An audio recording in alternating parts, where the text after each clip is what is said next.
Price action roadmap series में हमारा ये 5वां वीडियो है, इसलिए आज हम उसी रोडमैप को फॉलो करते हुए बेसिक प्राइस एक्शन में कैंडलस्टिक पैटर्न के अंतर्गत इन्वर्टेड हैमर और शूटिंग स्टार कैंडलस्टिक पैटर्न को डिटेल में समझेंगे। शूटिंग स्टार पैटर्न एक सिंगल कैंडलस्टिक पैटर्न है जिसमें एक ही कैंडल होती है। जब मार्केट एक शॉर्ट अप ट्रेंड में होता है और प्राइस अपने रेजिस्टेंस लेवल के पास होती है, उस समय टॉप लेवल पर इस तरह की कैंडल फॉर्म होती है जिसे हम शूटिंग स्टार कैंडल कहते हैं। प्रीवियस ट्रेंड को देखकर हायर लेवल पर रेजिस्टेंस एरिया के पास बायर मार्केट में स्ट्रॉन्ग बाइंग करते हुए कैंडल को रेजिस्टेंस लेवल के ऊपर उठाते हैं, लेकिन थोड़ी देर बाद सेलर्स मार्केट में एंट्री करते हैं और प्राइस को नीचे पुश करते हैं। साथ ही कुछ बायर्स भी प्रॉफिट बुकिंग करते हैं, जिससे कैंडल धीरे धीरे नीचे आते हुए अपने ओपनिंग के नीचे एक लॉन्ग अपर विक बनाकर क्लोज होती है। इसका मतलब यह मार्केट में फ्रेश बायर्स एंट्री लेने के लिए अभी तैयार नहीं है, जिस कारण प्राइस को रेजिस्टेंस लेवल के ऊपर जाने में सपोर्ट नहीं मिल रहा है। प्राइस ऑलरेडी रेजिस्टेंस एरिया में होने से सेलर्स हायर लेवल में सेलिंग करने में अपना इंटरेस्ट दिखा रहे हैं, जिससे सेलिंग प्रेशर बढ़ता है और प्राइस नीचे क्लोज करती है। शूटिंग स्टार कैंडल के बाद अगर एक बेरिश कैंडल बनती है और उसकी क्लोजिंग प्रीवियस ग्रीन कैंडल के 50% एरिया के आसपास या उससे नीचे होती है, तो आप शूटिंग स्टार कैंडल के विक हाई के ऊपर अपना स्टॉप लॉस लगाकर एक शॉर्ट ट्रेड में एंट्री कर सकते हैं। अब इसके पीछे की बायर और सेलर की साइकोलॉजी को समझते हैं। यहाँ लोअर लेवल्स पर जो बायर लॉन्ग ट्रेड में एंट्री करके बैठे हैं, उन्हें इस बुलिश मूव के कारण अच्छा प्रॉफिट हुआ है। इस कारण प्राइस जैसे ही रेजिस्टेंस एरिया के पास आती है, उनमें से कुछ बायर्स अपना प्रॉफिट बुक करते हैं, तो कुछ नए बायर्स यहाँ रेजिस्टेंस लेवल का ब्रेकआउट हो रहा है ये सोचकर लॉन्ग ट्रेड एंट्री करते हैं। मगर प्राइस ऑलरेडी इतना अच्छा अपसाइड मूव कर चुकी है और प्राइस रेजिस्टेंस लेवल के पास होने से यहाँ से जरूर रिवर्सल आएगा और ये एंट्री करने का मौका अपने हाथ से कहीं निकल ना जाए।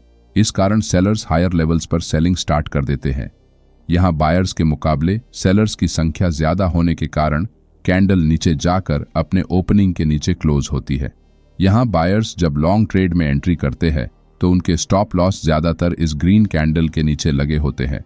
मार्केट जैसे ही इस लेवल से नीचे निकलता है तो बायर्स के स्टॉप लॉस हिट होने के कारण प्राइस तेजी से नीचे चली जाती है। शूटिंग स्टार कैंडल एक बेरिश रिवर्सल के सिग्नल के रूप में काम करती है।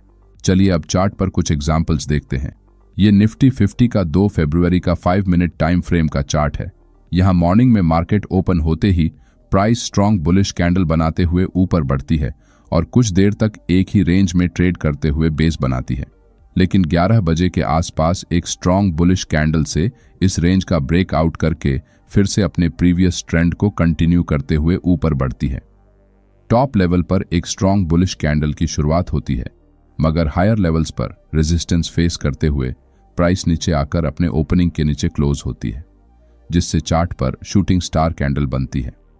यहाँ हायर लेवल्स पर बायर्स द्वारा प्रॉफिट बुकिंग करने से और सेलर्स की मार्केट में एंट्री के कारण चार्ट पर बेरिश कैंडल्स बनती है, लेकिन प्रीवियस ग्रीन कैंडल का लो ब्रेक नहीं होता है, जिससे फ्रेश बायर्स एक बार फिर से प्राइस को ऊपर ले जाने की कोशिश करते हैं मगर फेल हो जाते हैं, जिसे देखकर सेलर्स द्वारा सेलिंग प्रेशर बढ़ाने से प्राइस नीचे आते हुए स्विंग लो के नीचे क्लोज करती है, जिससे बायर्स डर जाते हैं और पैनिक में आकर अपनी पोजीशंस एग्जिट करने लगते हैं, जिस कारण प्राइस तेजी से नीचे गिर जाती है। इसलिए जब भी कभी मार्केट में प्राइस इस तरह के स्ट्रॉन्ग बुलिश मूव करती है और रेजिस्टेंस लेवल के पास होती है, तो आपको जब तक रेजिस्टेंस लेवल को ब्रेक करने वाली कैंडल की क्लोजिंग रेजिस्टेंस लेवल के ऊपर नहीं होती और प्राइस पुल बैक लेकर फिर से ऊपर की तरफ नहीं निकलती, तब तक अपनी पूरी क्वांटिटी के साथ ट्रेड एंट्री नहीं करनी चाहिए, क्योंकि इस तरह के ब्रेकआउट्स फेल होने के चांसेस बहुत ज्यादा होते हैं। चलिए अब इन्वर्टेड हैमर कैंडल को देखते हैं। शूटिंग स्टार कैंडल एक अपट्रेंड के बाद हायर लेवल पर बनती है और बेरिश रिवर्सल का सिग्नल देती है, तो इसके एकदम विपरीत inverted hammer candle lower levels पर बनती है और बुलिश रिवर्सल का सिग्नल देती है। हैमर कैंडल को अगर आप उल्टा कर देंगे तो आपको इन्वर्टेड हैमर कैंडल बनते हुए नजर आएगी। यहाँ मार्केट में जब एक शॉर्ट टर्म डाउन ट्रेंड में प्राइस अपने सपोर्ट लेवल के पास होती है, उस वक्त सेलर्स अपना प्रॉफिट बुक करते हैं, जिससे प्राइस ऊपर की तरफ बढ़ती है मगर फिर से नीचे जाकर क्लोज हो जाती है। सेलिंग में आई कमजोरी को देखकर बायर्स मार्केट में एंट्री करते हैं और नेक्स्ट कैंडल को हायर लेवल पर क्लोज करते हैं, जिससे सेलर्स डर जाते हैं और उनके हाथों से प्रॉफिट निकल ना जाए, इस डर से अपनी पोजीशंस को काटने लगते हैं। साथ ही प्राइस सपोर्ट लेवल के पास होने से फ्रेश बायर्स मार्केट में एंट्री करते हुए प्राइस को और ऊपर ले जाते हैं, जिससे ट्रेंड रिवर्स हो जाता है। इस तरह सेलर्स के डर का फायदा बायर्स उठाते हैं। चलिए अब कुछ एग्जांपल्स देखते हैं। ये बैंक निफ्टी का 19 फरवरी का 5 मिनट टाइम फ्रेम का चार्ट है। यहाँ मार्केट एक स्मॉल अप ट्रेंड के बाद हायर लेवल्स पर रिजेक्शन फेस करते हुए दिन के सेकंड हाफ में शूटिंग स्टार कैंडल बनाकर डे एंड में लोअर लेवल्स पर क्लोज करता है। नेक्स्ट डे जब मार्केट में गैप डाउन ओपनिंग होती है और प्राइस प्रीवियस डे लो का सपोर्ट लेकर ऊपर बढ़ने की कोशिश करता है, मगर फेल हो जाता है और चार्ट पर एक इन्वर्टेड हैमर कैंडल बनती है। यहाँ बायर्स 2 बार प्राइस को ऊपर ले जाते हैं, मगर सेलर्स प्राइस को फिर से नीचे पुश करते हैं, लेकिन लोअर लेवल को ब्रेक नहीं कर पाते हैं। सेलर्स को कमजोर होता हुआ देखकर सपोर्ट एरिया से मार्केट जरूर सपोर्ट लेगा, इस उम्मीद में लॉन्ग ट्रेड में एंट्री करते हैं, जिससे चार्ट पर बिग बुलिश कैंडल बनती है। जो भी सेलर मार्केट सपोर्ट एरिया को तोड़कर नीचे जाएगा, ये सोचकर सेलिंग करते हैं, उन सभी के स्टॉप लॉस इस ग्रीन बुलिश कैंडल के कारण खतरे में पड़ जाते हैं।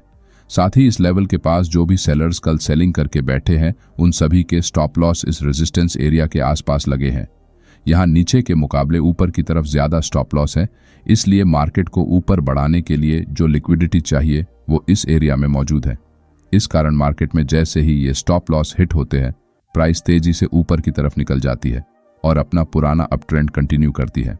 प्राइस एक्शन में कैंडल स्टिक पैटर्न का इस्तेमाल करते समय एक बात हमेशा ध्यान में रखें कि किसी भी कैंडल स्टिक पैटर्न को सही तरह काम करने के लिए की लेवल्स का सपोर्ट चाहिए होता है।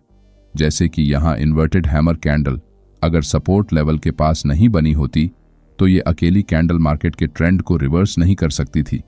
इसलिए शूटिंग स्टार हो या फिर इन्वर्टेड हैमर कैंडल, दोनों को सही तरह काम करने के लिए मार्केट में चार्ट पर बनने वाले इंपॉर्टेंट की लेवल्स का सपोर्ट लेना ही पड़ता है।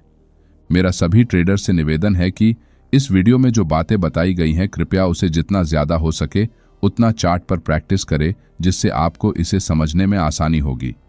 अगले वीडियो में हम ट्वीजर टॉप और ट्वीजर बॉटम कैंडलस्टिक पैटर्न के बारे में जानेंगे।